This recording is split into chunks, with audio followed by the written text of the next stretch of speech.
Shalom, shalom. Donc aujourd'hui, nous allons parler sur un thème qui nous touche à cœur, hein. Donc on va lire sans plus tarder Zacharie 4 à partir du verset 4. Donc je vais lire: L'ange qui parlait avec moi revint et il me réveilla comme un homme que l'on réveille de son sommeil. Il me dit: Que vois-tu? Je répondis: Je regarde et voici il y a un chandelier tout d'or, surmonté d'un vase et portant 7 lampes, avec 7 conduits pour les lampes qui sont au sommet du chandelier. Et il y a près de lui 2 oliviers, l'un à la droite du vase et l'autre à sa gauche. Et reprenant la parole, je dis à l'ange qui parlait avec moi: Que signifient ces choses, mon Seigneur? L'ange qui parlait avec moi me répondit: Ne sais-tu pas ce que signifient ces choses? Je dis: Non, mon Seigneur. Alors il reprit et me dit: C'est ici la parole que l'Éternel adressa à Zorobabel. Ce n'est ni par la puissance ni par la force, mais c'est par mon esprit, dit l'Éternel des armées. Qui es-tu, grande montagne, devant Zorobabel? Tu seras aplani. Il posera la pierre principale au milieu des acclamations. Grâce, grâce pour elle.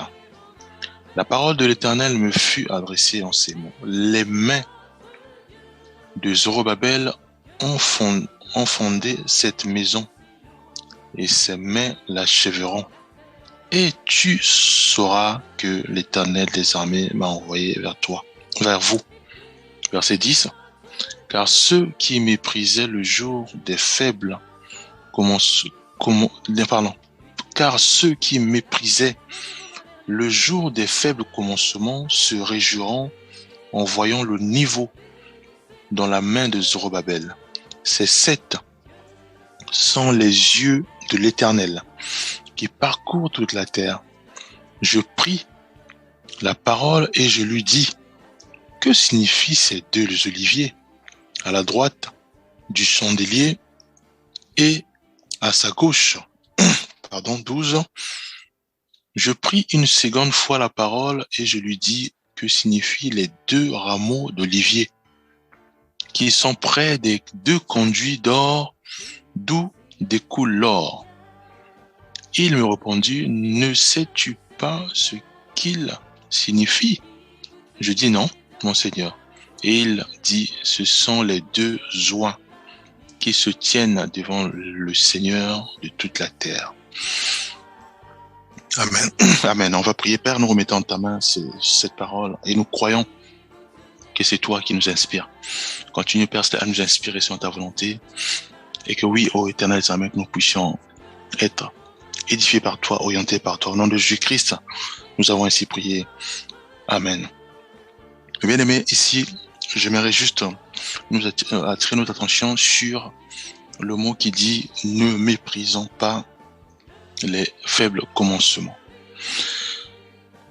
Dieu ici nous parle en disant que déjà en tant que chrétien, nous devons savoir que tout ce que nous posons comme pierre ou tout ce que nous faisons comme action, Dieu est toujours avec nous si c'est sa volonté. Alors si aujourd'hui nous parlons, par exemple, nous commençons à parler du Seigneur à nos frères, à nos sœurs, à nos mères, à nos parents, ou même si, par exemple, nous mettons en place, par exemple, des activités, ça peut être l'église, ça peut être l'église de maison, ou celle de maison, ou même, par exemple, si nous mettons en place des projets, c'est un début. Et quand c'est un début, nous devons ce qu'on appelle manifester la foi. Dieu est toujours fidèle dans les petites choses. Quand nous commençons quelque chose, nous devons avoir à l'idée que Dieu est toujours avec nous. Et maintenant, ce qu'il faut savoir, nous ne devons pas, même si on voit pas encore, on voit pas vraiment encore la manifestation de ce que nous faisons, ou on voit pas encore, ou par exemple, on peut voir par exemple notre mari ou notre femme, enfin notre épouse a des difficultés, à connaître le Seigneur, mais nous, on peut peut-être lui parler du Seigneur et par la suite, on se rend compte que rien ne bouge. Donc ça peut aussi être, par exemple, on fait une activité et que rien ne bouge. Ou ici, par exemple, on peut aussi, par exemple, parler à nos responsables, par exemple, de travail, peut-être pour demander une augmentation, voilà. Pas mal de choses, mais rien ne bouge. Donc, nous devons mettre à l'idée que Dieu est toujours fidèle. Dieu nous assiste et Dieu fait grâce quand nous commençons à faire quelque chose avec lui selon sa volonté. Dieu est toujours là. Dieu est toujours là. Maintenant, c'est à nous maintenant de persévérer. Voilà. C'est à nous maintenant de persévérer dans la foi, de se dire que voilà, Dieu, aujourd'hui, j'ai peut-être des problèmes d'enfantement, par exemple. Aujourd'hui, j'ai manifesté la foi. J'ai soit, par exemple, acheté le lit du bébé, acheté les habits du bébé, j'ai mis ça à la maison. Mais rien, je vois absolument rien. Je suis toujours pas enceinte. Voilà, Dieu manifeste sa bonté. Donc, on doit persévérer dans la foi. On doit dire que voilà, j'ai mis les pas de la foi, car la foi, c'est une ferme assurance des choses qu'on espère. Donc, je manifeste une ferme assurance sur les choses que j'espère. Donc, j'espère, par exemple, avoir un bébé. J'espère, par exemple, avoir un mari. J'espère à me rapprocher davantage du Seigneur. Mais comme j'espère sur les choses je manifeste la foi sur les choses que j'espère, ou c'est une ferme assurance des choses que j'espère. Donc, je mets mon assurance en Dieu et j'espère que Dieu va agir. Et après, on dit une démonstration de choses qu'on ne voit pas. Donc, c'est pour cela que j'ai dit tout à l'heure que une sœur va acheter le lit du bébé, une sœur peut acheter les habits du bébé, sans pourtant tomber enceinte. Donc, ça, c'est une démonstration de la foi. Donc, la foi est une affirmation des choses qu'on espère et une démonstration des choses qu'on ne voit pas. Donc, une démonstration des choses qu'on ne voit pas. Donc, la sœur, elle a démontré sa foi, puisqu'elle a démontré quelque chose qu'elle n'a pas vu. Elle n'a pas encore vu le bébé. Elle a acheté le lit. Ça peut aussi être une sœur. Donc, elle n'a pas encore vu son mari, mais elle a déjà acheté la robe du mari. Enfin, acheter par exemple des choses du mariage, ça peut être voilà la robe du mariage. Enfin, peu importe. Mais qui est vraiment en relation avec le mariage. Donc, ça peut aussi être un frère qui met en place une entreprise. Voilà, donc il n'y a pas encore des autorisations, mais le frère commence déjà à acheter les choses de l'entreprise. Voilà, ça peut être la voiture, ça peut beaucoup de choses aussi. Voilà, donc Dieu est toujours là. Dieu voit notre foi. Et quand nous commençons à mettre le premier pas, Dieu, il va nous soutenir. Dieu, il va nous assister. Dieu va nous orienter aussi. Parce qu'il y a des fois, on peut poser des pas, mais en fait, les pas sont posés de façon pas selon le Seigneur. À ce moment-là, l'Esprit Saint de Dieu va commencer à nous dire non, ce que tu fais là, c'est pas ça. Faut faire comme ceci, faut faire comme cela. C'est pour ça qu'on doit toujours être dans la prière, dans la foi, et à ce moment-là, être aussi sensible au Saint-Esprit. Voilà. Donc Dieu nous demande de ne pas négliger les faibles commencements, mes bien-aimés.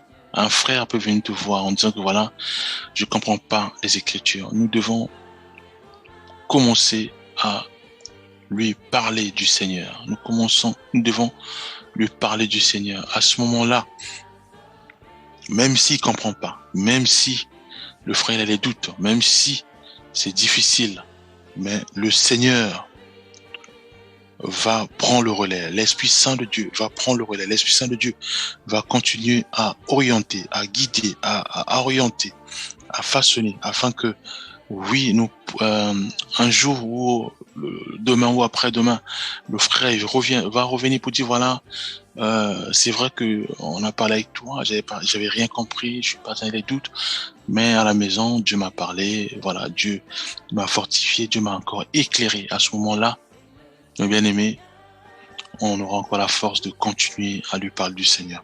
Voilà, donc nous allons revenir sur notre texte de base, où il est dit, l'ange qui parlait avec moi revint et il me réveilla comme un homme que l'on réveille de sommeil. Voilà, donc si on garde l'attitude de la prière, si on garde une vie de prière, si on est constamment éclairé par la parole du Seigneur, nous verrons que Dieu va commencer à envoyer ses anges. Dieu va commencer à nous réveiller, à nous éclairer sur des choses qu'on ne connaît pas. Dieu va commencer à s'intéresser, Dieu va commencer à se manifester davantage dans notre vie. Quand nous prions, quand nous sommes dans une vie de prière, quand nous sommes vraiment imbibés de la parole du Seigneur, nous prions, nous lisons constamment la Bible, à ce moment-là, Dieu va commencer à se manifester davantage dans notre vie. C'est pour cela il est dit que l'ange qui parlait avec moi revint et il me réveilla comme un homme que l'on réveille de son sommeil. Dieu va commencer à envoyer ses anges. Dieu va commencer à se manifester davantage dans notre vie. Et nous allons le voir ça de façon palpable. Parce que oui, en gardant une vie de prière, en gardant nos regards vers le Seigneur, Dieu se manifestera tous les jours dans notre vie, malgré nos manquements. Et il me dit, que vois-tu? Je répondis, je regarde et voici, il y a un chandelier tout d'or surmonté d'un vase et portant 7 lampes avec 7 conduits pour les lampes qui sont au sommet du chandelier. Voilà, là, c'est juste pour nous dire que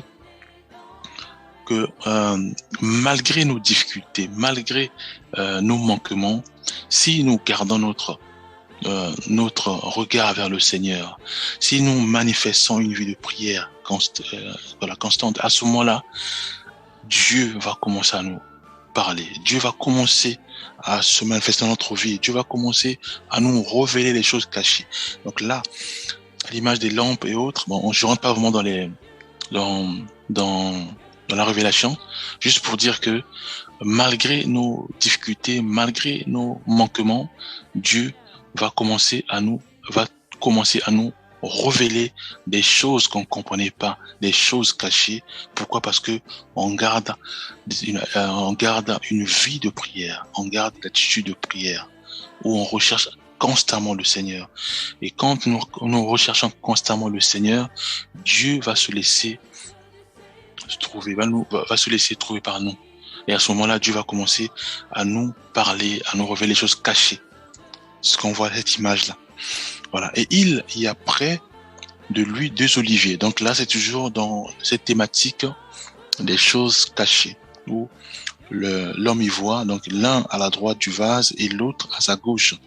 Et reprenant la parole, je dis à l'ange qui parlait avec moi, que signifient ces choses?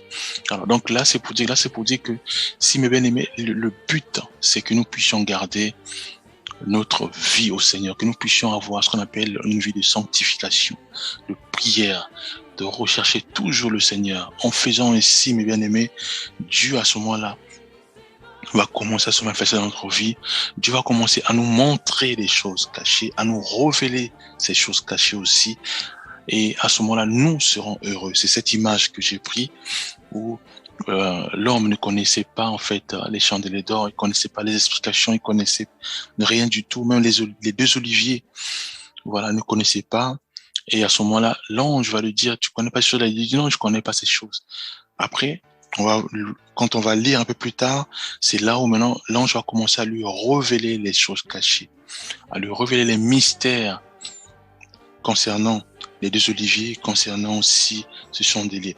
Donc, comme bien aimé, pour nous les chrétiens ou chrétiennes, il est important que nous puissions garder cette attitude de prière. Il est important de garder cette attitude d'une vie de sanctification. Pourquoi? Parce qu'en le faisant ici, Dieu va toujours se laisser va toujours se révéler dans notre vie.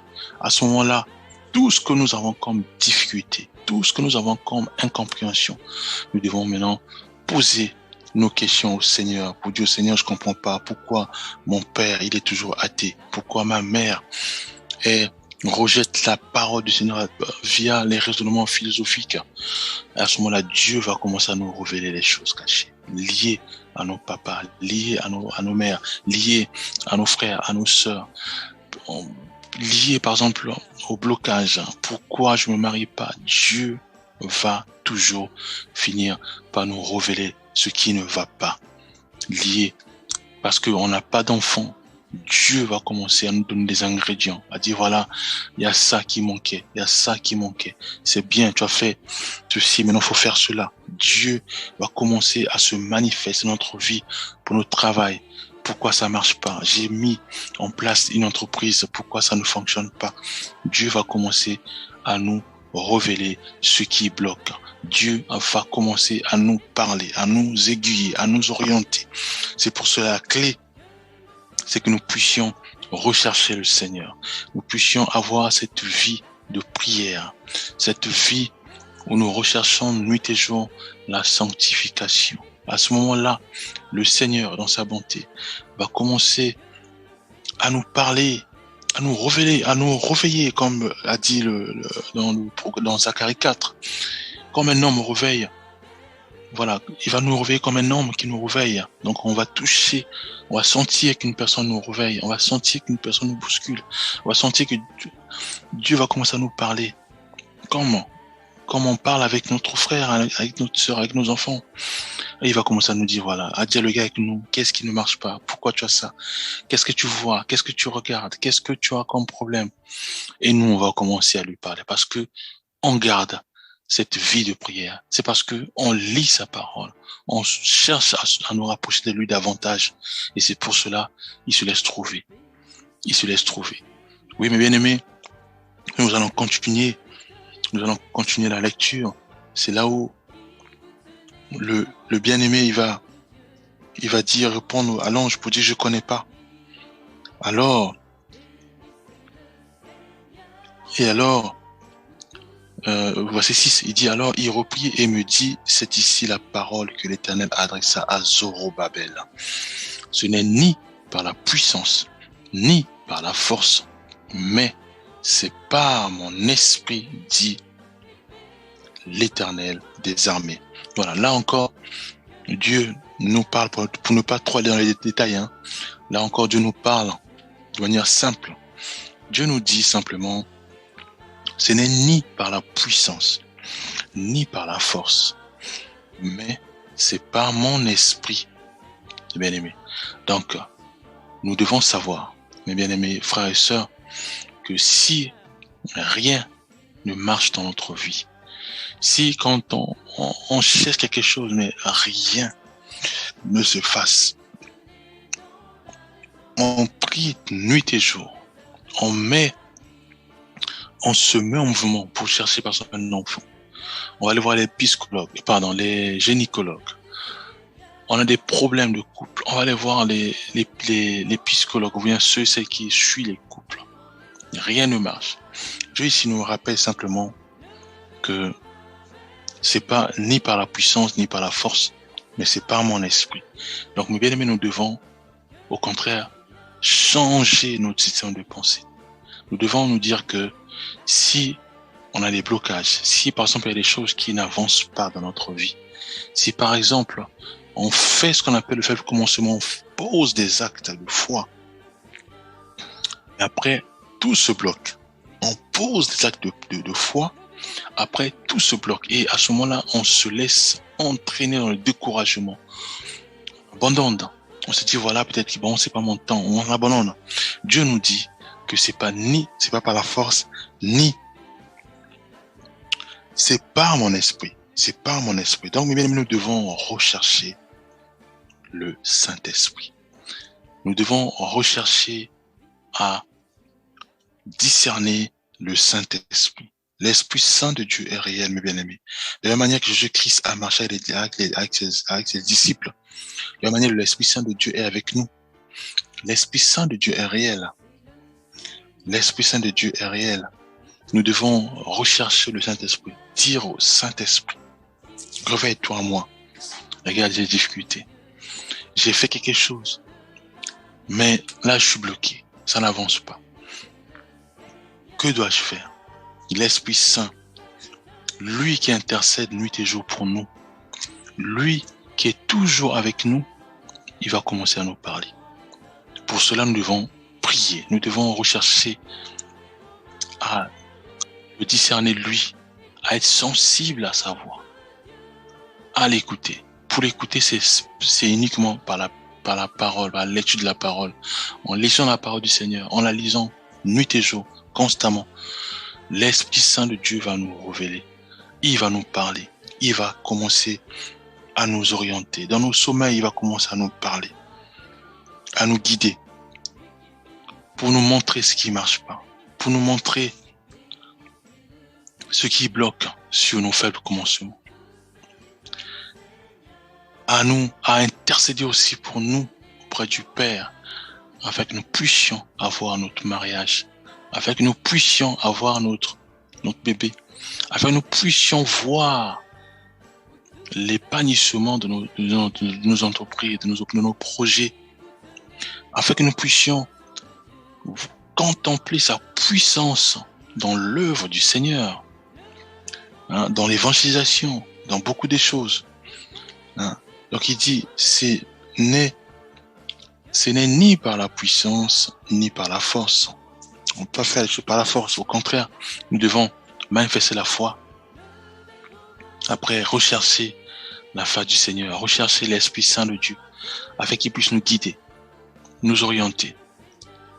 Et une fois qu'on est éclairé, à ce moment-là, bien-aimé, ne négligeons pas les faibles commencements. Nous devons maintenant nous mettre en activité. Même si c'est une entreprise, il y a 2 ou 3 clients, continuons. Et on verra, il y aura beaucoup de clients. Si c'est au sein du couple et qu'on ne voit pas encore l'enfant, continuons à prier, continuons à rechercher le Seigneur, continuons. À ce moment-là, Dieu va se manifester et il y aura un enfant. Si c'est pour le mariage, continuons à vivre dans la sanctification. Continuons à rechercher l'Esprit Saint de Dieu. À ce moment-là, Dieu va toucher notre cœur. Et à ce moment-là, nous glorifions le Seigneur parce que oui, il nous enverra un mari ou une sœur afin que le mariage s'accomplisse dans notre vie. Si par exemple, c'est au sein du couple où on voit pas le changement de mon épouse, où je vois pas le changement de mon mari, à ce moment-là, continuons toujours à vivre dans la sanctification, à rechercher la face du Seigneur, l'Esprit Saint de Dieu. À ce moment-là, Dieu va se manifester puissamment et à ce moment-là, nous glorifions le Seigneur. Après nos témoignages, en voyant soit mon mari être transformé radicalement, ou soit mon épouse être transformée radicalement. Et on continue, verset 7, il est dit, « Qui es-tu, grande montagne, devant Zorobabel ?» Mes bien-aimés, effectivement, il y a des montagnes. Les montagnes, ça peut être quoi? Ça peut être quelque chose qui n'a jamais fonctionné dans notre vie. Les montagnes, ça peut être, voilà, comme tu citais, ça peut être, ça fait des années, je cherche un enfant, je trouve pas. Et voilà, ça peut aussi être le fait que je tombe toujours dans un péché, je fais tout, mais c'est bizarre, je tombe toujours dans ce péché-là. Ça peut être la prostitution, ça peut être l'envie de toujours regarder les horoscopes, les tarots, tout ce qui est divinatoire. Voilà, ça peut être des montagnes, des forteresses où j'ai toujours des pensées de haine, de colère, des pensées de suicide aussi. Voilà, toutes sortes de pensées diaboliques que le diable envoie pour détruire notre vie afin que nous puissions aller au tourment ou à l'enfer. C'est aussi des montagnes. Mais Dieu dit au verset 7, Dieu pose la question, il dit, « Qui es-tu, grande montagne devant Zorobabel? Tu seras aplani. Il posera la pierre principale au milieu des acclamations. Grâce pour elle. » Mes bien-aimés, Dieu, la parole du Seigneur ne ment point. Dieu n'est pas un menteur. Tout ce que dit la Bible est vrai et juste. Et tout ce que dit la Bible, ça s'accomplit toujours parce que c'est la parole du Seigneur. Mes bien-aimés, de manière simple, pour ne pas trop aller dans le détail, de manière simple, je me dis nous dire que peu importe nos difficultés, peu importe les feuilles de commencement, Dieu va toujours nous assister. Si par exemple, dans nos feuilles de commencement et quand on est confronté à des montagnes, à des blocages, à des difficultés qui nous poussent à nous décourager, au contraire, bien aimé, nous devons lire ce genre de paroles pour savoir que ces blocages vont être débloqués, ces montagnes vont être aplanies parce que le Seigneur est toujours avec nous. Le Seigneur va toujours nous assister. Le Seigneur va toujours nous orienter. Le Seigneur va toujours combattre pour nous. Le Seigneur va toujours tout faire pour que nous puissions glorifier son nom. À travers nos difficultés, Dieu va nous faire grâce d'être remplis de joie et de témoigner. À travers nos manquements, Dieu va toujours nous assister afin que nous puissions témoigner sa bonté, ce bonheur qu'il nous donne. C'est pour cela il est important, bien aimé, que nous puissions toujours avoir nos regards fixés vers le Seigneur, de prier, de lire surtout sa parole. En lisant sa parole, l'Esprit Saint de Dieu va commencer à nous éclairer, à nous parler. Et à ce moment-là, nous allons continuer dans nos marches, nous allons continuer dans la sanctification, nous allons continuer à travailler ardemment dans nos projets, à travailler ardemment pour ce que nous cherchons et assurément, Dieu va se manifester dans notre vie. Dieu va commencer à nous parler, va commencer à nous réveiller dans nos sommeils, à nous poser des questions et à dialoguer avec nous. À ce moment-là, oui, nous poserons aussi des questions à notre Seigneur.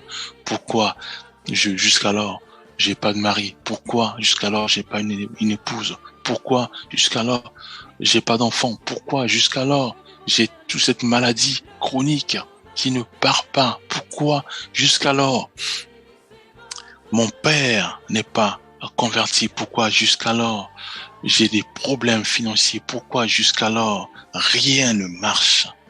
Et à ce moment-là, Dieu va nous répondre.